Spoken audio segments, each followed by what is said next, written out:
So it's been about 4 years since Tame Impala last released an album. What has Kevin Parker been up to? Aside from working on the latest Dua Lipa album, of course. Well, it turns out he's been inventing a new musical instrument called the Orchid Synthesizer. Now, this invention has been turning many heads in the music industry. But is it actually any good? For me, the first thing I'd want to know is, why does this product actually exist? How is it different from the classics like the Moogs and the Prophet synthesizers? And two, what the unique applications of this synth are. So when might you choose to pick up Kevin's new Orchid synthesizer over a classic synth? Let's take a look.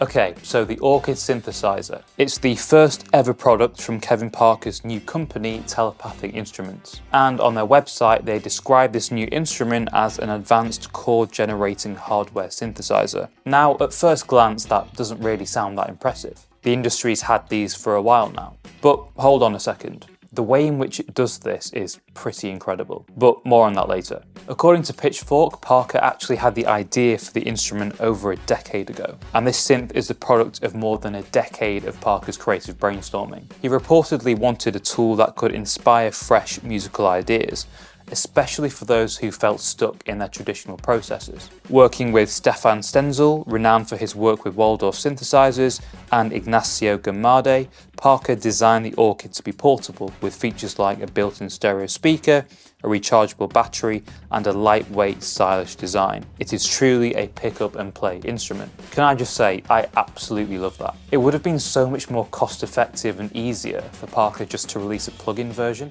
but he's put the time and effort and the money into building a physical product. And I'm so glad it's actually a tactile, physical thing that you can play and pick up and carry around with you. For me personally, when you put something like that in the box, i.e. create a plug-in version, what you gain in convenience and cost, you tend to lose in that satisfaction of just being able to pick something up and actually interact with something physical and real. And in the words of the company, Parker developed this instrument for songwriters, producers and musicians to expand the possibilities of songwriting and musical exploration. So essentially trying to make songwriting and the process of making music more accessible and frictionless. This is becoming a bit of a topic on this channel, isn't it?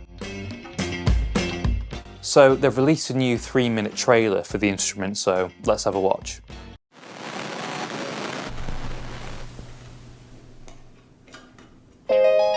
This is Orchid.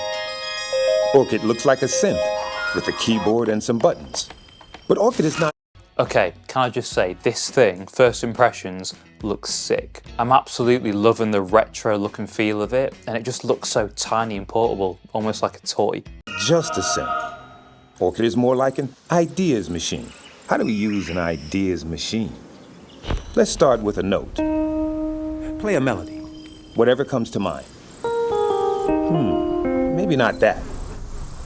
All right, let's try a chord. How do you play E flat major? Hold the major button and then the E flat key. Now try minor. Back to major.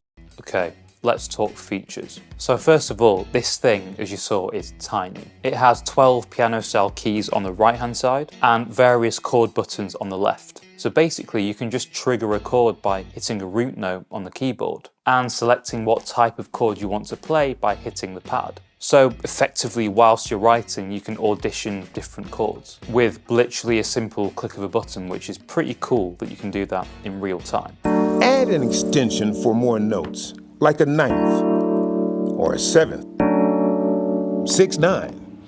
But be careful of too much jazz. Want to sound a little more human? Animate your chord. Strum it like a guitar. Now find your chord's voicing. Take this wheel for a spin. That's a little low. Bring it up a bit. Keep going. Why not? You got so many notes to play with. Okay, so it looks to me that there's a built-in voicing dial that allows you to basically alter the pitch of the chord and also the position of it. And I'm guessing that when you turn up this voicing dial, it essentially allows you to play the different shapes of the different chords, the different voicings that you'd be able to play as you go up the fretboard on a guitar, for example. So going from the lower octave versions of those chords to the higher octaves. Let's try a different sound.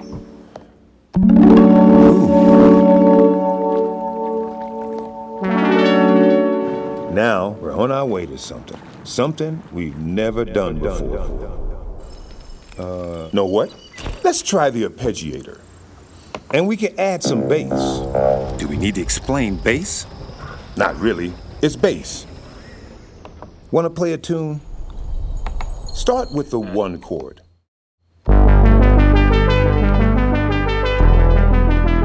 Okay.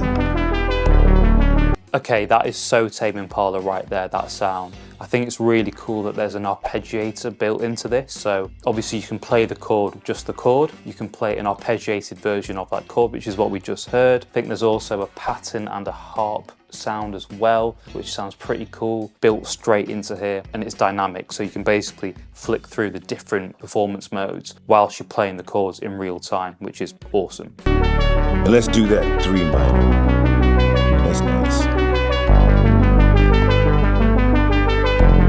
Wait, what is that? We're not allowed to do that. But now that we hear it, we realize that it sounds pretty good. Found an idea you like?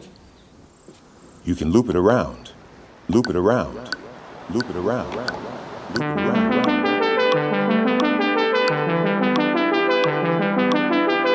What'll this? Okay, I think this is where this instrument starts to be a bit of a game changer. So the more classic synths like the Moogs and the Prophets are great for creating warm and rich sounds. But I guess the one catch is you'd have to play the chords in yourself. You'd have to know what the voicings and the shapes of those chords were before you could play them and make the sound. And I guess for somebody that doesn't necessarily know what those shapes are, it becomes very challenging to actually audition different chords and different patterns to understand what you're wanting. So in terms of auditioning ideas, I think this just makes it so much easier. But I actually think it's the performance aspect of this synthesizer which sets it apart. And the fact that they just mentioned the ability to loop and set a BPM there tells me that this is all about intuitive writing and making the songwriting process as easy as possible. So number one, you can really quickly audition chords. You can find a pattern and a sound that you really like. You can then set a BPM to get the tempo right, and then you can loop it, and it can all be done on device. So effectively you can start building out your song in seconds. One thing to note here that is really cool as well is that the chords aren't static, i.e. it looks like you can play them in and then actually change their voicing and the octaves after the fact. Now if that is actually how it works, then that functionality is pretty amazing. It's like taking functionality from your DAW like Logic or a plugin and bringing it into the physical instrument, which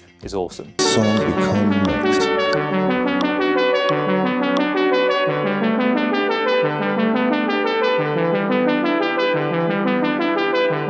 Ready to try the melody again? Can you hear it clearly yet? Okay. It's starting to feel good. Sounds like it wants some drums.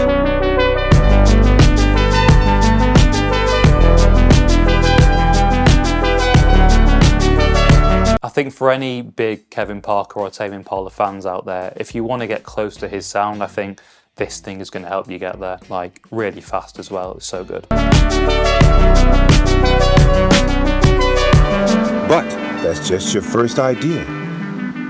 Things could go somewhere else. And I do just want to talk about the quality of the sounds in this advert, like in terms of the actual sounds that we're hearing coming out of this thing. And I know it's just an advert, but there's something very warm and vintage sounding, almost analog sounding from this thing. And just reading on the website, there are apparently 3 distinct sound engines in here. There's a virtual analog engine for classic warm synth tones, an FM synthesis engine for more complex and metallic textures, and a vintage reed piano emulator based on iconic electric pianos from the 60s. So it sounds like they've implemented really high quality vintage analog sounds into this thing, which is really cool. And that nicely brings me onto recording. I really hope we can use this thing to record. That would just be a complete instrument for me. entirely. Now plug that MIDI in. I spoke too soon. Okay, MIDI, that's fantastic. So you could use this to record in your home studio. And given how small and portable this is, you could probably use it to play live as well. Send that idea anywhere. You know it when you hear it. There, you found it. See? An ideas machine doesn't have ideas for you. It just helps you find what's on your mind. Orchid. Helps you find what's on your mind. That is such a good slogan for me. That like embodies what this thing is basically. It's like an ideas machine that helps you realize your ideas in a way that's frictionless and really easy to do.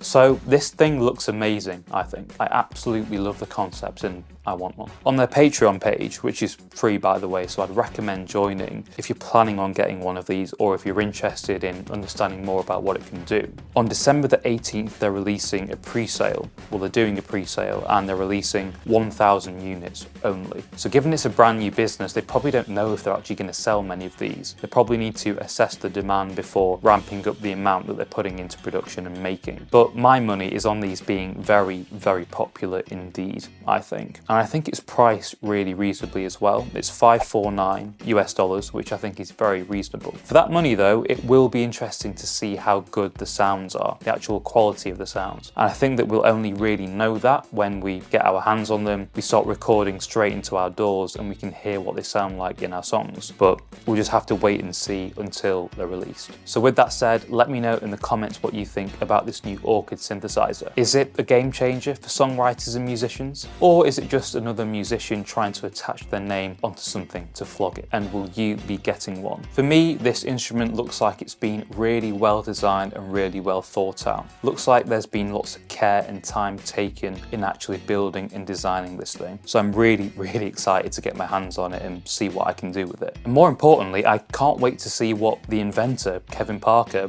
does with it. I reckon it will be all over his next Tame Impala album. Well, let's hope so anyway. It would be good to know as well if he used it on Dua Lipa's latest album. It would be good to like see a breakdown of where he's used it. That's something that I think we're all asking for, aren't we? But yeah, let me know what you think in the comments below. Like and subscribe and all that good stuff. If you are interested in watching another video of mine, a link to some more videos will appear on screen round about now. Thank you ever so much for watching and I'll hopefully see you in the next one. 5 and you know it's true. Polka style.